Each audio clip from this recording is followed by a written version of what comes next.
আপনি আদিল রে কিছুই করতে পারবেন, কারণ আপনার মনের ভিতরে আদিলের জন্য যে ভালোবাসা লুকিয়ে আছে, আপনি আদিল রে কিছুই করতে পারবেন। এটা যদিও বুঝতো তাহলে তো ভালোই হতো। মিলন হবে কতদিনে আমার মনে। বাড়িতেই আছে, খুব একটা না, পরিস্থিতি খুব একটা ভালো না। শান্তি ডাক্তার আমার টেনশনের কারণ হয়ে দাঁড়িয়েছে। আর গাঙ্গুয়া গাঙ্গুয়া আমার সঙ্গে বিশ্বাসঘাতকতা করেছে। আর শান্তি ডাক্তার গ্রামে বলে বেড়াচ্ছে যে আমার বাবা নাকি যেভাবে আন্দোলন করেনি, আর গ্রামের লোকজন সেটাই বিশ্বাস করছে। আচ্ছা ঠিক আছে, আমার কাছে একজন গেস্ট এসেছে, পরে কথা বলছি।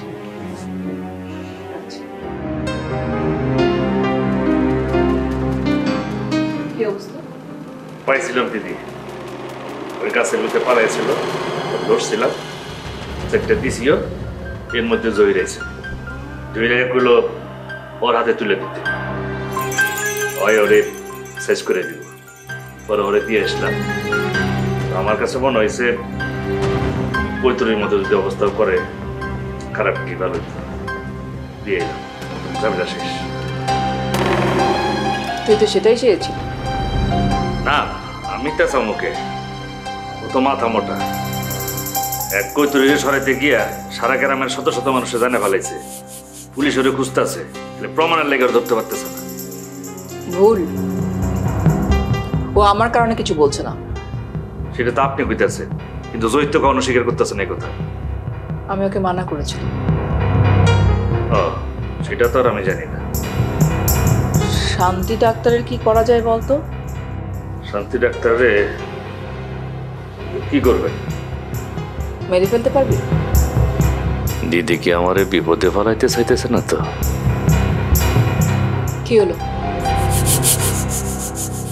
কথা বলছিস না কেন? আপনি করলে তো সবকিছু করতে পারি, আপনি কোন ফালাই দি, তুলির ব্যাপার। ফেলে দে। আর আদিল? ওটা আমি দেখবো। আপনি কি দেখবেন? আপনি আদিল রে কিছুই করতে পারবেন,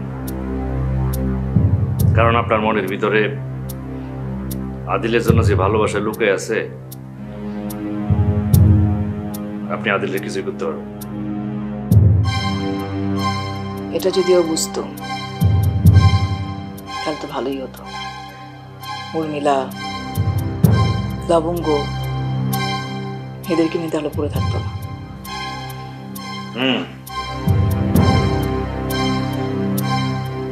সৌভাগ্যের কপাল লয়ে জন্মাইছে আদিল। আপনি আদিল রে সবকিছু দিতে চাইছিলেন, আদিল সেটা বুঝলো না। আরেকজন আপনার সামনে থেকে, আপনার আষ্টে পৃষ্ঠে থেকে আপনারা দিনের পর দিন সব সার্ভিস দিয়ে গেছে, তারে আপনি বুঝলেনও না, তারে কিছু দিলেনও না। সাদেমা, যার যেটা প্রাপ্য আমি সব সময় তাকে সেটা দেওয়ার চেষ্টা করেছি। তোর প্রাপ্য টাকা, সেটা আমি তোকে দিয়েছি। তুই বেশি কিছু আশা করিস না। এখন যা।